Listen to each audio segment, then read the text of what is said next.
everyone, how's it going? Welcome to today's mindful message.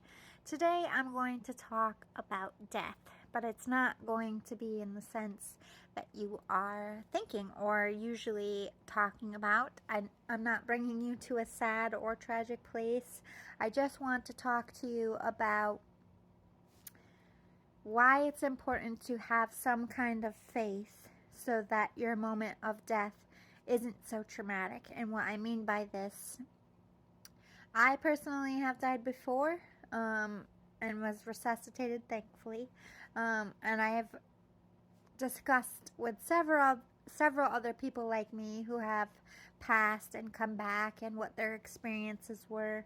I'm not going to get into what mine was, but I want to explain the difference, at least in my research and my experience. So, if you take somebody who, and again, I'm not shaming anybody, I'm just trying to give you a mindful message about why believing in something has merit in your life, especially when it comes to your life ending. So, everybody talks about the afterlife, and every kind of history, there's always been a mention of it. What happens when you die? And a lot of people can tell you, hey, I've died before and there is something else. And I could tell you the same thing, but you're never going to believe it unless you decide, or, you got to wrap your mind around that. I'm not trying to force a belief on you, but the psychology behind faith is there is a lot of fear that is associated with death in the first place. It doesn't matter if you're religious or if you're not. Everybody is scared to die at some point. I'm not, because I've already done it, but if I had never done it, I would be very fearful of it. And this is my mission on earth. I hope one day to prove angels exist among us, that are born just like you, and that angels exist on the other realm, and how we work together.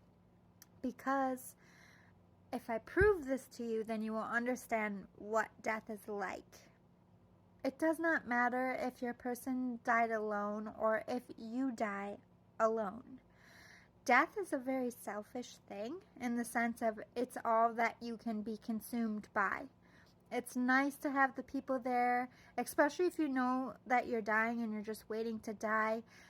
I know that seems horrific, but that's a gift, to be able to have the time, even if you can't speak, and for your people to make peace with you and say their goodbyes to you, even if you can't respond. I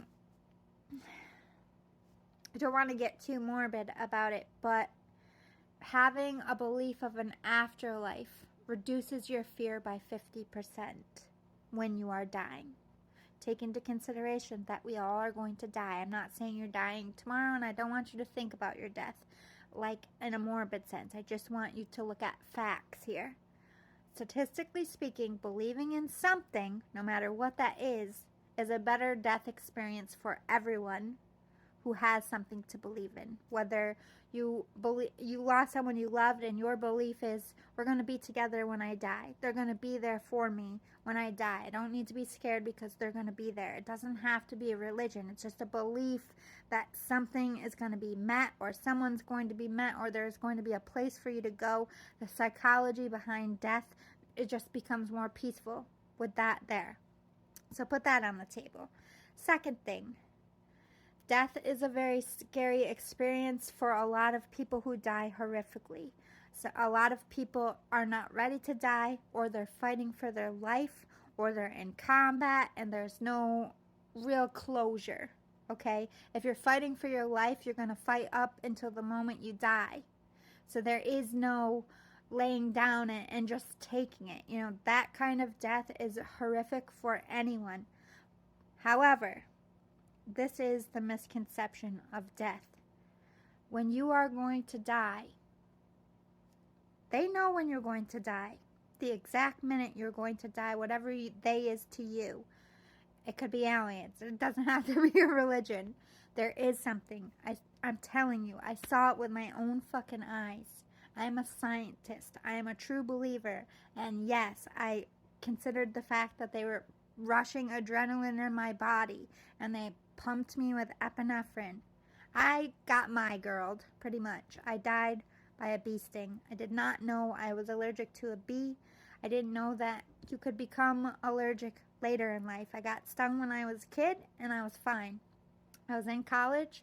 I was walking to my job, and I got stung right above my heart, and I didn't know what was happening to me. I never had an experience being allergic, and I didn't get help in time. I suffocated to death.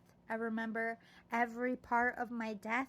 I remember my last breath. I remember the ambulances fighting for my life, and there's other things that happened to me that I'm not going to discuss. I had pain until my mind knew I was going to die. The panic stopped. Everything became like slow motion. I know this is like pretty generic, but a lot of people say the same thing. I don't know if it's your body shutting down or adrenaline, but we all seem to have this same experience of things just like everything stops. It was like even the tick on the clock, one tick would be like doom. Next second, doom. Like there's a delay. And it's not like you see your life flash before your eyes. Everything becomes intense, intensely light, intensely vibrant. I could feel every cell in my body. I don't know how to explain it. I became one with the machine of what this meat suit is, and I realized what my soul was. This is a meat suit for sure. I 100% support that. As somebody who has died, you depart from your suit, and whether you are ready to die or not, the departure from your suit is not painful, and it is not scary. You need to process in your mind that this is a vessel, and it is only going to carry you so far. But you, my darling, you are like the flash drive, okay? So God pulls the flash drive out. You are safe. You do not die. Some of you get put in a new body and go back through a womb. You're not going to remember it. Sometimes you do when you grow up, but most people don't remember ever living before. Sometimes you don't even realize you're dying. And this is where ghosts and all that come in, and like that's a whole nother thing. But the only people that get stuck are, in my experience, people who are scared of judgment, who do actually believe in good and evil, and they feel that they are going to go to the bad place. Because anybody who knows that they are not rotten has nothing to fear. We all have sin. We all do bad things. I think we get so hung up on the fact of, one, we're dying, we're leaving everybody we love. Two, what happens to us when we die? Nobody knows. I could tell you, but you're not going to believe me. All I can tell you is everybody has a similar experience, but yet a different one, because it is uniquely specific to you and your angels that you are working with. Like a guardian angel, if you will. That person is there with you, if you want to call it a person, from the minute of conception to the minute of death. They're like assigned to you, like the Adjustment Bureau, pretty much. And that person will not, or I call them angels, you can call them a person if it's easier, is never going to let you walk this earth alone, not as a ghost.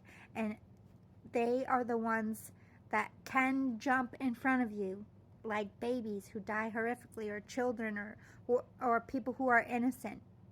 They don't feel the pain. They are spared from it because they can't take the sin away, because everybody has freedom of choice, but they can spare an innocent. It's not as painful as you think. This is the worst part of dying, so you gotta condition it. What you imagine becomes your reality, just like in life. So if you imagine death as the scary fucking thing, your experience of death will be horrific. Don't set yourself up. Believe in something. Choose peaceful thoughts and know you're going to be okay. You are going to be okay. All of you. Okay?